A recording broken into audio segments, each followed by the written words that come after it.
চিংড়ি মাছ তো কম বেশি আমরা সবাই রান্না করে থাকি। আজকে একটি ভিন্ন স্বাদের চিংড়ির রেসিপি আপনাদের সাথে শেয়ার করব। আসসালামু আলাইকুম। চলুন তাহলে উপকরণগুলো দেখে নেব।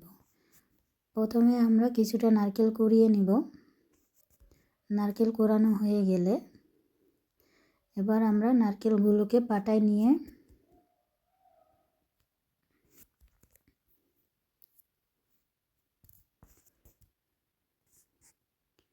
একটু বেটে নেব।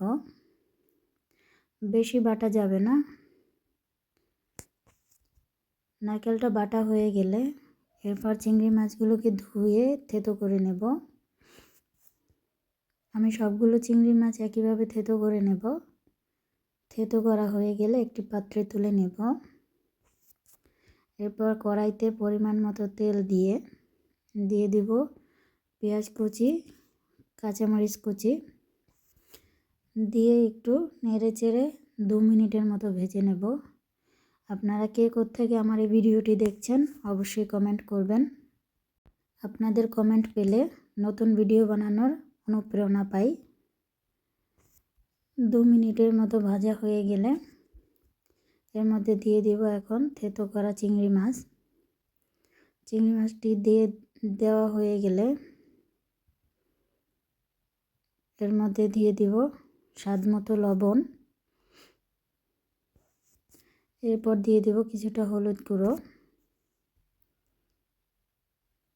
এরপর দিয়ে দিলাম নারকেল বাটা। এবার সব কিছুকে একত্রে ভালো করে মিশিয়ে নিব।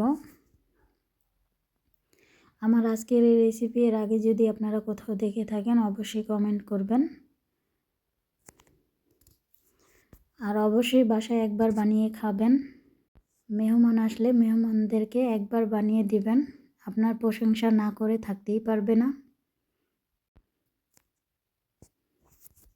এভাবে নেড়ে চেড়ে ভাজতে হবে প্রায় 10 মিনিটের মতো। একটু সময় নিয়ে ভাজতে হবে কারণ আমরা এতে পানি ব্যবহার করব না। একটা পর্যায়ে দেখবেন কড়াইতে লেগে লেগে আসছে। এই সময়ে অনবরত নেড়ে যেতে হবে, না হলে কড়াইতে লেগে যেতে পারে। খুবই সাবধানে কাজটা করতে হবে। চুলার আঁচ একদম লো রেখে অনবরত নাড়তে হবে। নাড়তে নাড়তে দেখবেন প্রায় লাল হয়ে এসেছে। এই পর্যায়ে প্রায় হয়ে এসেছে আমাদের চিংড়ি ভুনাটা। এবার আমরা নামিয়ে নেব। আমার আজকের এই ভিডিওটি কেমন লেগেছে অবশ্যই কমেন্ট করবেন।